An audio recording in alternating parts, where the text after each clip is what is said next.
Welcome to another session with Street Talk with Bar. I'm your host, Bar. Rest in peace, Mr. Magic. As always, it takes a wise man to learn from his own mistakes, and even a wiser man to learn from the mistakes made by others. If you like my content, don't forget to share, like, and subscribe. And if also you can hit the Cash App for a little donation if it's possible. But the name of this one here is going to be Broken Legs Part 2. I'm going to just finish up on Part 1, but I'm going to go into detail a little bit about what I said on Part 1. So this is Broken Legs Part 2. So when I talk about 250 grams, that me and the dude, we started out, 250 grams of cocaine is a quarter of a key. So you got 250 is a half a key. 2 half a keys is a whole key. So, like I said, the mind game that I'm playing is when you give somebody a partnership, they feel more obligated to go out there and do what it do to make that money because they feel more, it's more, it's more, what's the word I'm looking for? The partnership deal, a partnership. A partnership in anything. If you're a partner, you're going to want to bust your ass basically to get that bread. So that's what I offered anytime I went anywhere. Instead of a worker, I always offered my people partnership deals. Because if I could get you as a partner, I could lay in the cut. I could stay back and watch. See, I always been a behind the scenes type dude. So if I offer you a partnership, you out on the front lines and I'm in the back, I'm in the cut just watching. You know what I'm saying? So that's what that was. And see, like I said, now, when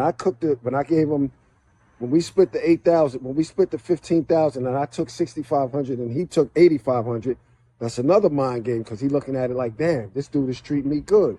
You know what I'm saying? Like, damn, I got to be loyal to this dude. He taking less. But mind you, now they talk about it, a lot of rappers talk about it today, the back end. The back end. They do shows, they want their back end.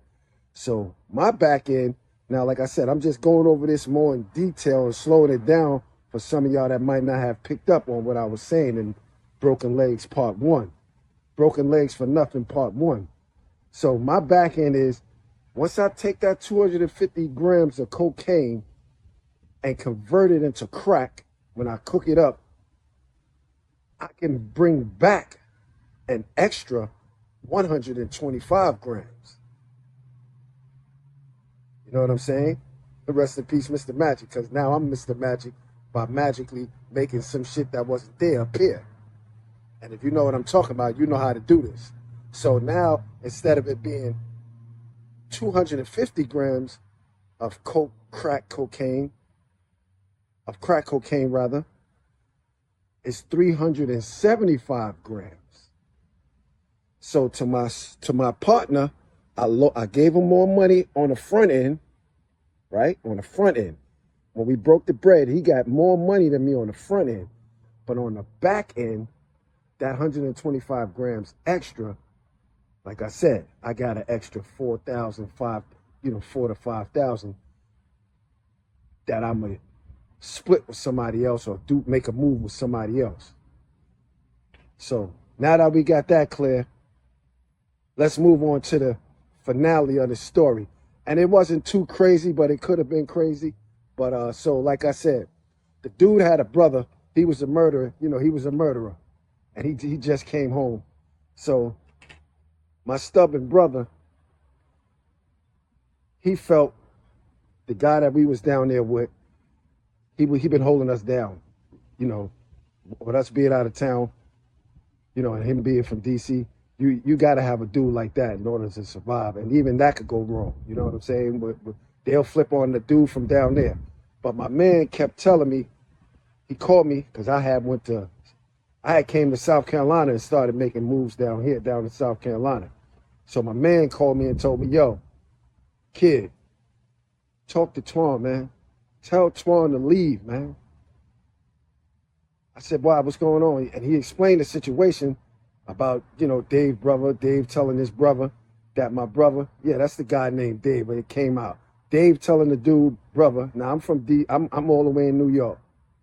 So he tells the dude, Dave telling him, no, he telling me that Dave told his brother that Twan threw him out the window. But his brother ain't trying to hear nothing. His brother ain't trying to hear that. And then on the flip side, my brother ain't trying to hear nothing. You know what I'm saying? Twan ain't trying to hear nothing. So when they tell it, when my man telling Twan first, yo, Twan, man, just go, man. Don't worry about me because I got to deal with these niggas. I got to live here. And my brother looking at it like as if it's a sucker move. Like, he ain't going nowhere. He don't give a fuck about the dude. Fuck him. This is what he telling him. So that's why the dude reached out to me and asked me, yo, talk to your brother, man. You know what I'm saying? Tell him, you know, I know Twan ain't no sucker, but this is bigger than that. Because like I said, now Twan threatening my well-being now. You know what I'm saying? So I tried talking to my brother. My brother said, fuck it. I won't hang around you no more. I'll leave him, but I'm not going. I'm not leaving Washington.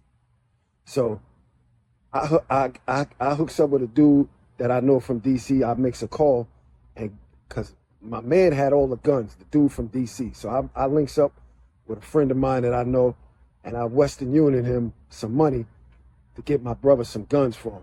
And then I was going, once I finished what I was doing down in South Carolina, I was going to head back up to D.C. to, you know, make sure my brother was right.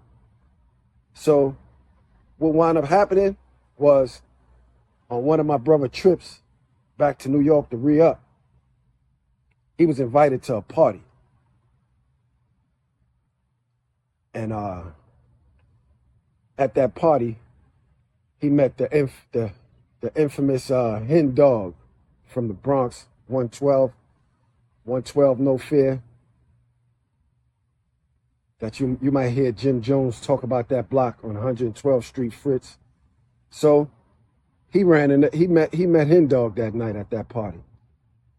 And after that night, he became like, you know, Hen Dog right-hand man. So basically, he didn't have a reason to go back to D.C. So he brought everything back to New York, fucking with Hen Dog, and, you know, that was the end of that. Stay tuned for more Street Talk with Bar.